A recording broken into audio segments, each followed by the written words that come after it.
All right. Hey there, and welcome to this episode where we're going to talk about worry and the different types of worry and what you can do about it. And so my name is Matt Codde. I'm a licensed clinical social worker, and I'm one of the founders of Restored Minds. And so thank you so much for tuning in to this episode. Again, we're really excited. We're in a really good series right now on intrusive thoughts. And so if you didn't catch the last episode, what I talked about basically is this idea of, just the umbrella categories of intrusive thoughts that people experience when it comes to OCD and anxiety. Now, when we talk about the different types of anxiety, obviously we have OCD, generalized anxiety, panic disorder, social anxiety, and so there's many different categories of anxiety, but really these intrusive thoughts and this idea of worry kind of applies to most forms of OCD or of anxiety, excuse me. And so what I want to talk about in this series are the different types of worry, right? And really there's two types of worry that I want to talk about. And so it's this idea of worrying about events, right? That's type number one. And the second type is worrying about thoughts. Okay, so let's go ahead and break this down real quick.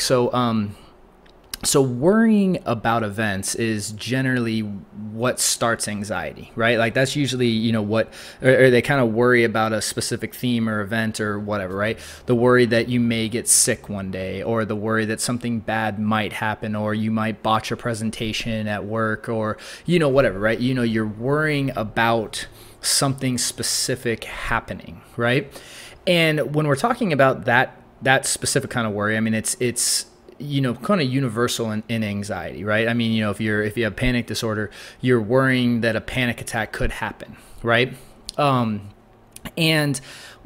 what I want to talk about in this series on this intrusive thoughts is the second type of worry, where we talk about this idea of worrying about thoughts.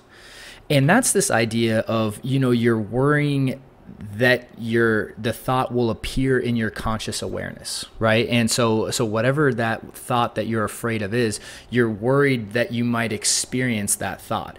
You're not even worried about experiencing an event as much as you're worrying about the thought itself coming up. And this specific type of worry, the second kind of worry, is really insidious when it comes to anxiety, because it can spiral really quick, right?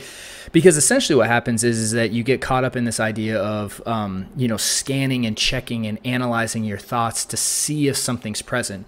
But we know, right, that, with thought suppression, that's a major compulsion, right? And what happens is the more and more you try to push a thought out of your mind and not experience it, the more and more you're going to experience it, right? And Daniel Wagner, famous social psychologist, did a whole experiment on this with white bears, right? He said, don't think of a white bear, right? And that was his whole experiment, was he had people not think of white bears, and what he found was that the more and more you tried not to think of something, the more and more it popped up in your head. And again, this is a neutral thought on white bears, right? When you amplify it and throw thoughts that are a little more disturbing, and again in those kind of three major categories, whether they're harmful thoughts toward yourself or someone else, or thoughts about your religion or God, or sexual intrusive sexual thoughts, the emotion increases with those thoughts, right? And so the more and more we try to push thoughts away, the worse and worse they become.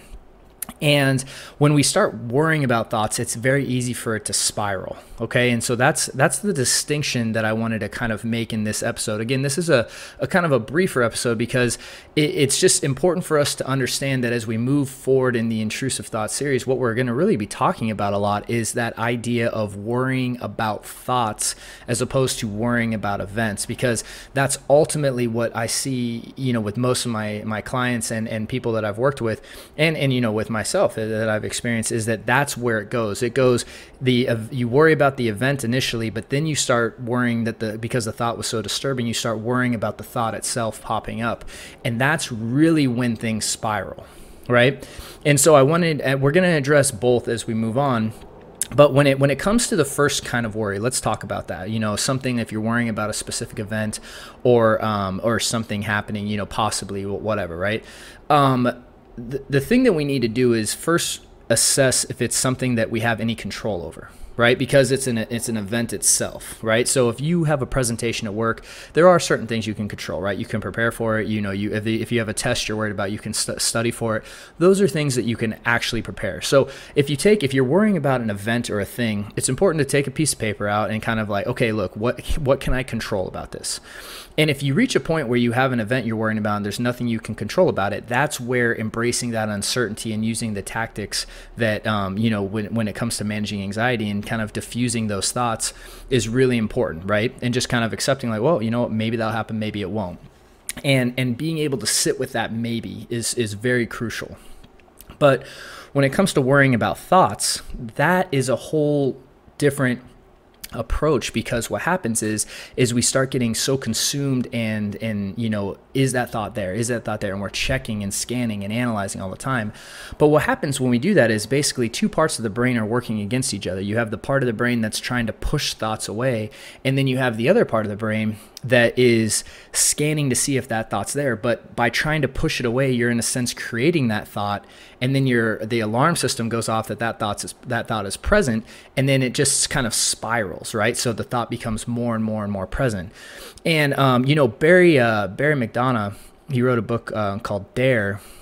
Really good book, on anxiety, and he talks about this more in depth in his book. It's just this concept, and I was checking out his work, and I really liked it, and I wanted to share this particular concept, so I wanted to give a shout out to him on this. And but he talked about the analogy, of like pushing a beach ball under water, and I think most of us have heard this. The more and more you try to push a beach ball underwater, you can hold it and hold it and hold it, but eventually it's going to come to the surface. And the same thing goes with thoughts, right? If we're trying not to experience thoughts, they're gonna populate them more and more and more, right? Which is the counterintuitive part. So when you're worrying about thoughts and you're trying to control the thoughts that appear in your consciousness, it's actually gonna cause them to produce more and more and more, and actually you would experience them more and more and more. That's why the treatment process of this, or the the way we combat this, is so counterintuitive, right? We actually have to learn and accept and embrace the presence of them for them to dissipate. And that's why it's this big paradox. And again, so as we go through this series, I'm going to talk about very specific thoughts in the themes, whether it's the religious thoughts, fear of panic attacks, fear of driving, all that stuff. We're going to go through specific thoughts and talk about case studies and things like that, and people that I've worked with, and just my own experiences as well. Because again, I want to just, share this with you as you, if this is something that you're struggling with. But it's just important to differentiate those two different types of worries, and that's really what I want to cover this episode. So if you found this episode helpful, and if you're finding this series or these channels helpful, we really appreciate if you'd subscribe and like and follow us, because again, we really just appreciate your support. We also have some free resources down in the notes below that will you can head over to our site and download them. Again, they're yours completely free. But to quickly recap, I just wanted to summarize the two types of worry, right? Worrying about events and then worrying about thoughts. And again, as we move through this intrusive thought series, what we're going to really be talking about is dealing with the worry about thoughts. Okay, so that's it for this episode. I wanted to again just make this as a kind of a prelude for what we're going to be talking about, and as we move forward here in this series. And so really hope you enjoyed it, and thanks for tuning in with us. And I hope you guys have a wonderful week, and I'll see you in the next episode. And so make sure again just to click the link below if you want to grab those resources. You'll head over to our site, and you can download them completely free. So thanks so much, and I'll talk to you guys soon.